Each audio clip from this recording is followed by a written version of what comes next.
To తొలి వార్త. ప్రజల కోసం ప్రజల పక్షం. వార్తలు చదువుతుంది మీ సుమలత. మండే వేసవిలో చల్లదనాల రుచులు ఆస్వాదించండి సింకో మోడ్రన్ బేకర్స్ ద్వారా. ఈ వేసవిలో చల్లని వివిధ రకాల రుచులతో కూడిన లస్సీలను ఆస్వాదించండి మా బేకర్స్ లో. రుచికరమైన matka lassi, plain lassi, dry fruits with ice cream lassi, అంతేకాకుండా mango malai delight, Africa delight, lassi malai, mixed fruit salad మరియు ఆల్ మోసోటోస్ వంటి చల్లని నేచురల్ డ్రింక్స్ తో వేసవి తాపం నుండి బయటపడండి. సింకో మోడ్రన్ బేకర్స్ స్థాపించి 50 సంవత్సరాలు పూర్తి చేసుకున్న సందర్భంగా మా కస్టమర్లకు ప్రత్యేక ఆఫర్స్. 4 ఏప్రిల్ నుంచి 14 ఏప్రిల్ వరకు ఒక లార్జ్ లస్సీ కొంటే మరొక లార్జ్ లస్సీ ఉచితం. అంతేకాక పిజ్జా, బర్గర్ మరియు లైవ్ డౌగ్ పిజ్జా ఒకటి కొంటే మరొకటి ఉచితం. త్వరపడండి, మా డెలివరీ పార్ట్నర్ స్విగ్గీ మరియు జొమాటోలో ఇప్పుడే ఆర్డర్ చేయండి. మరిన్ని వివరాలకు సంప్రదించండి సింకో modern bakers, municipal town hall ఎదురుగా, క్లాక్ టవర్, మహబూబ్ నగర్. మా ఫోన్ నెంబర్ 7993996577, 9440465652. మహబూబ్ నగర్ జిల్లా ముసాపేట మండలం జానంపేట గ్రామంలో ఉన్న మనము రైతులను అడిగి తీసుకుందాం. రోహిన్ కార్తీ ఊరి కూడా ఇప్పటి వరకు రైతులు ప్రైవేటు ఫర్టిలైజర్ షాపులకు వెళ్తున్నారు, కానీ ప్రైవేటు ఫర్టిలైజర్ షాపుల నుంచి ఎంతో మేము మోసపోతున్నాం అని చెప్తున్నారు. ఇటు ప్రభుత్వ అధికారులు, అగ్రికల్చర్ ఆఫీసర్ ఏవో గారిని అడిగితే కూడా వాళ్ళు ఇప్పటివరకు ఏ స్పందన ఇవ్వట్లేదు అని చెప్పేసి వాళ్ళు వాపోతున్నారు.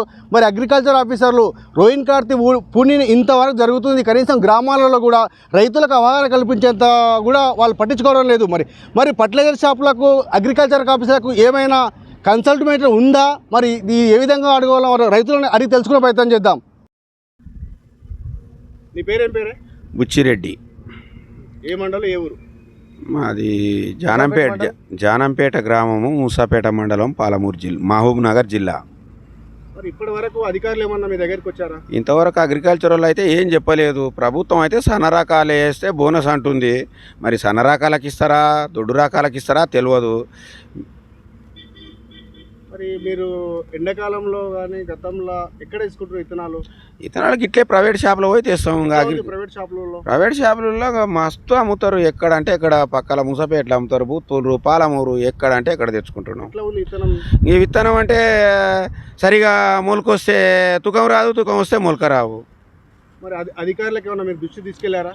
అధికారుల దృష్టికి చేస్తారంటే ఏం చెప్తారంటే, మీరు ఎవరిని అడిగి తెచ్చిండ్రు, ఏడ తీసుకొచ్చిండ్రు, మమ్మల్ని అడిగినరా అని అంటారు. మాకు ఏం తెలియకనో తెలుసో అక్కడ ఎక్కడ మహబూబ్ నగర్రా అగ్రికల్చర్ గోదాం కాడికి పోతే ఒక రకం ఉంటాయి, ఒక రకం లేకుంటాయి. మనం వేయాలనే లేకుంటాయి. ప్రైవేట్ సంస్థలకు పోతే అవి ఉంటాయి, అవి తెచ్చిపోస్తే ఇట్లా రావు. మరి రోహిన్ కార్తీ ఉండింది కదా, మీ విలేజ్ అగ్రికల్చర్ ఏయూ కానీ ఏవో గారికి అడిగినాం కానీ ఇంతవరకు ఏమి మాకే సమాచారం లేదు అంటున్నారు ఏవో గారు. నా పేరు శ్రీనివాసులు, మాది జానంపేట గ్రామం, ముసాపేట మండలము. నేను ఒక 8 ఎకరాల రైతుని. ప్రతి సంవత్సరం నాది చౌట పొలం. ప్రతి సంవత్సరం ప్రైవేట్లోనే విత్తనాలు తెస్తున్నాం, కానీ నాటిన తర్వాత ప్రతి ఒక్క రోగం ఎర్రదేవులు కాంటి తీసుకుంటుందంటే అంతం పైసలు పెట్టి ఈ మందు కొట్టు, ఆ మందు కొట్టు అని వాళ్ళు ఫర్టిలైజర్ వాళ్ళు చెప్తారు. కానీ ఏవోసారి నాటితే ఏవోసారి చెప్పిన మందులు మాటకం డీలర్ షాప్లో ఏడ దొరకవు. వీళ్ళు చెప్పేదో వేరే మందులు, ఆడ ఇచ్చేది వేరే మందులు, వేలు ఖర్చు అవుతున్నాయి. విత్తనాలు కూడా మంచి విత్తనాలు లేవు. కాబట్టి మాకు అగ్రికల్చర్ వాళ్ళు ఫస్టే స్టార్టింగ్ మీ పొలాలకు గిది అవుతుంది, ఈ విత్తనాలు ఏంటి, ఇట్లా చేయండి అని చెప్పాలి. మాకు ఆ సమాచారం ఏమి ఇస్తలేరు వాళ్ళు. మరి ఇప్పుడు రోహిన్ కార్తీ ఊనింది కదా, మీరు అగ్రికల్చర్ ఆఫీసర్లకు ఏమైనా ఫోన్ చేసి ఏమైనా కలిసారా?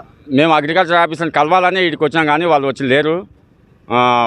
వాళ్ళు వచ్చి మాకు సమాచారం, ఈ విత్తనాలు, ఈ పొలాలకి ఈ విత్తనాలు ఏంటి, ఈ ఫర్టిలైజర్ వాడండి, ఇది వాడండి అని మాకు చెప్పాలని మేము వాటిని మరీ కోరుతున్నాం. ఎందుకంటే మాకు రైతులం, మావి మొత్తం చౌడు పొలాలు. కాబట్టి మాకు చౌడు దగ్గర విత్తనాలు ఇవ్వాలి ఇచ్చి, వాళ్ళు చెప్పిన మందులు మాకు ఇక్కడ సప్లై లేవు, ఆ సప్లై చేయాలని మేము కోరుతున్నాము. మరి అగ్రికల్చర్ ఆఫీసర్లు ఏం స్పందించకపోతే మరి ఫర్టిలైజర్ ప్రైవేట్ ఫర్టిలైజర్ షాపులకు అగ్రికల్చర్ ఆఫీసర్లకు ఏమైనా అనుసంధానం ఉందని అనుకుంటున్నామని ఏమన్నా?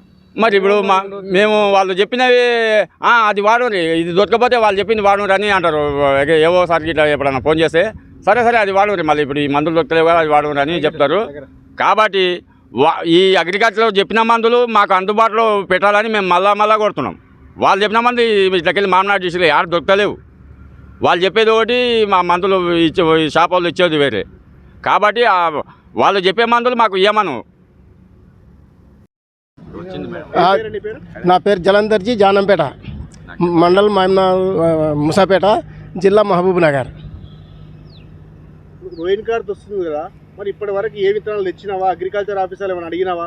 రోయిన్ కార్డ్ వచ్చింది, మొన్న ఊనింది, కానీ ఇంతవరకు వాళ్ళు ఇక్కడ ఉచ్చుకలేరు, మాకు కనలేరు. ఇంకోటి వీడికి వచ్చినాం మేము, కానీ వాళ్ళు ఏ వడ్లు అని ఏది చెప్తలేరు. గవర్నమెంట్ ఒకటి ఏమంటుందంటే సన్న వడ్లకు 500 బోనస్ ఇస్తామంటుంది. మళ్ళీ 500 బోనస్ని చూసి అవి వేయాలన్నా ఏం వేయాలి ఏం కథ మాకు ఎక్కడ అర్థమవుతుంది. వాళ్ళు వచ్చి మాకు జర కలిసి చెప్తే బాగుంటుందని అనుకుంటున్నాము. ఇప్పటి వరకు మీ గ్రామాల్లో అగ్రికల్చర్ ఆఫీసర్లు ఏమైనా రైతులకు మీటింగ్ పెట్టలేదా? ఇంతవరకు మీటింగ్ కూడా పెట్టలేదు వాళ్ళు. ఇంకా ఏమన్నా వడ్లు అడిగితే ఏమంటారంటే మీరు ఏం వేయాలనుకున్నారు, ఏ విత్తనం వేయాలనుకున్నారని వాళ్ళు ఫస్టే మనల్ని అడుగుతారు. అడిగినాక మళ్ళీ మేము ఉండి ఇవి వేయాలనుకున్నామంటే అయితే అవే వేయండి అని మళ్ళీ అంటారు వాళ్ళు. ప్రైవేట్ ఫర్టిలైజర్ షాప్లో ఇస్తున్నారు కదా, ప్రైవేట్ ఫర్టిలైజర్ షాప్ల నుంచి ఏ విధంగా ఉంది? ప్రైవేట్ వాళ్ళతోటి పోతే ఇక ఏం లేదు, వాళ్ళు ఇవి బాగుండాయి, వాళ్ళు ఆ ఊరు వేసిండ్రు ఈ ఊరు వేసిండ్రు, మీరు కూడా ఇవి వేయండి, నిరుడిచ్చినా మంచిగా అని చెప్పి అంటారు. ఇంకా వాళ్ళని బట్టి మేము తెచ్చుకోవాల్సి వస్తుంది. ప్రైవేట్ ఫర్టిలైజర్ షాపుల్లో ఇత్తనాలు వేస్తే మీ గ్రామంలోనో తుకాలు కూడా సరిగ్గా రాలేదంట, వేసిన పంటలు ఎండిపోయాయంట, వాస్తవా? ఎండిపోయినాయంటే అవి ఎండిపోయినట్టే నీళ్ళ గురించి ఎండిపోవచ్చు, కానీ మొత్తం పైన అయితే చేనులు అయితే మంచిగా రాలేదు. తుకాలు సరిగా రావు. అధికారులు ఏం కోరుకుంటున్నాను? ఇప్పుడు మొలుచుతుంది, మొలిచినాక మొయ్యి కిందికి అయినట్లు అవుతుంది. ఇట్లా అధికారులు ఏమని అడుగు ప్రశ్నిస్తున్నావు? అధికారులు వచ్చి మాకు చెప్పాలి ఏం వేయాలి ఏం కథ అనేది మాకు ఒకటి చెప్తే మేము దాన్ని వేస్తాం. చేనులు ఈనుతుంటే ఈయన మనం చేనుకు తెగులు పడింది అని అంటే మీరు మట్టి నమూనా ఇచ్చిండ్రా, మీరు మట్టి నమూనా ఇయ్యరు అంటారు. ఇప్పుడు ఈ ఎండాకాలం వల్ల మట్టి నమూనా అడిగితే అయిపోతుంది కదా. మళ్ళీ చేనులో ఈనేటప్పుడు తెగులు తగిలిందంటే మట్టి నమూనా అప్పుడు అడుగుతారు వాళ్ళు ఆఫీసర్లు. అప్పుడు అడిగితే మేము మట్టి నమూనా అప్పుడు ఏడవేస్తాం. అందుకోరా కానీ మాకు మట్టి నమూనా కూడా ఇంకా ఎట్లా ఏడయ్యాలి ఏంది అనేది మాకు చెప్పలే. ఇంతవరకు ఎవరు కూడా మాకు మట్టి నమూనా చెప్పలే. అట్లా ఏ రైతును అడిగినా అసలు అగ్రికల్చర్ ఆఫీసర్కి వెళ్ళి మాకు ఎటువంటి సమాచారం లేదు, మాకే ఇప్పటి వరకు పై అధికారుల నుంచి సమాచారం రాలేదని చెప్పేసి రైతులు వాపోతున్నారు. మరి అగ్రికల్చర్ ఆఫీసర్ ఇప్పటి వరకు రైతులకు సమాచారం ఇవ్వకపోవడం గల కారణాలు ఏంటి?